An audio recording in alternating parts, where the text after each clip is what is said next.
Bonjour et bienvenue dans le bunker Vergisson du centre de radiothérapie Orlam-Mâcon. Ce bunker Alcyon dispose de la technologie surfacique ELINE-RT in-bore. L'architecture du système est composée des 3 unités caméra plafonnières ELINE-RT et du tout nouveau système in-bore ajoutant 2 unités caméra Mercury permettant de voir à l'intérieur de l'anneau. Voyons aujourd'hui ensemble l'utilisation clinique du système, notamment sur un traitement en inspiration profonde. Tout d'abord, l'installation se fait à l'extérieur de l'anneau en respiration libre au niveau de l'isocentre virtuel externe. Les manipulatrices corrigent d'abord manuellement les rotations en fonction des indications ELINE-RT. Les translations sont corrigées à partir des commandes de table. Le mode postural vidéo peut être également utilisé. Une fois l'installation en respi libre réalisée, nous allons demander à la patiente de réaliser une inspiration bloquée. Pour cela, on passe sur le contour externe en respiration bloquée. Lors de ce premier positionnement à l'extérieur de l'anneau, la manipulatrice a ajusté le longe et le lat, mais n'a pas touché au vertical. Il est important de revenir sur le contour externe en respiration libre pour vérifier que les ajustements de la patiente sont corrects. Ensuite, nous pouvons envoyer la patiente à l'isocentre de traitement. La patiente est transférée à son isocentre de traitement en utilisant la fonction Delta Coach en maintenant appuyé sur le bouton de l'alcyon jusqu'à l'extinction du bouton lumineux. Pour guider la patiente lors de ses blocages respiratoires, nous utilisons un dispositif visuel nommé Real-Time Coach qui permet à la patiente de donner l'objectif à atteindre lors de ses inspirations profondes.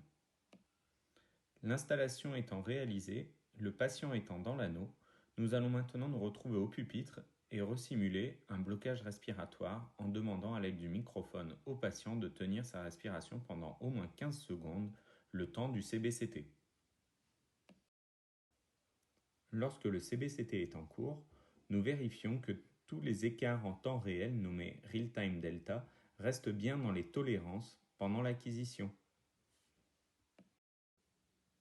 Le CBCT est fini, nous demandons au patient de reprendre sa respiration. Nous sommes prêts pour l'analyse des images.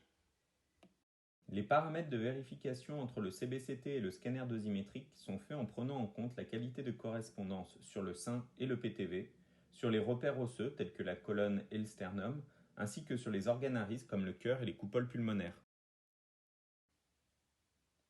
L'application des décalages éventuels est dépendante de l'arbre décisionnel et du protocole clinique. Par exemple, si les décalages sont supérieurs à 2 mm et sont appliqués, alors il sera nécessaire de faire une nouvelle capture de référence en blocage respiratoire avant de démarrer le traitement. Et dans cet exemple, nous n'appliquerons pas les décalages car ceux-ci seront minimes.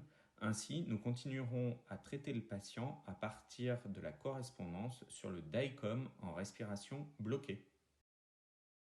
Le traitement est prêt à commencer. Nous allons informer le patient de faire son premier blocage respiratoire. Le traitement de ce patient est constitué de 4 arcs. Pour chacun, il devra faire un blocage.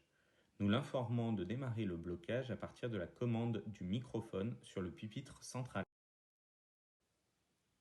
Une fois l'ordre de blocage reçu par le patient, ce dernier gère avec son retour visuel et nous allons voir donc les composantes rentrer dans la zone de tolérance et se stabiliser. À partir de là, nous pourrons commencer le traitement.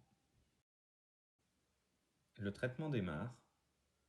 La manipulatrice conserve la main au-dessus du bouton suspendre qui nous permettrait d'interrompre le faisceau en cas de sortie des tolérances. Le MLC bouge, les UM sont délivrés, la fin du premier faisceau approche, le passage au second faisceau permet au patient de reprendre sa respiration entre les deux.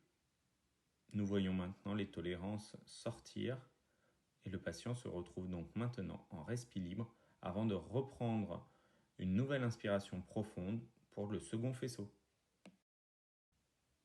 Dès que le patient est prêt pour le second faisceau, il reprend son inspiration profonde, nous le verrons par les composantes Real-Time Delta qui reviennent dans les tolérances.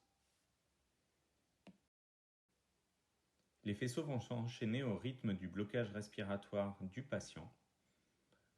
Le système est fiable et reproductible et est aujourd'hui utilisé en routine clinique pour toutes les applications côté gauche pour la protection cardiaque.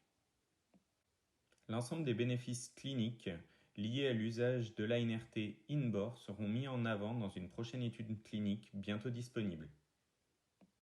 Merci de votre attention.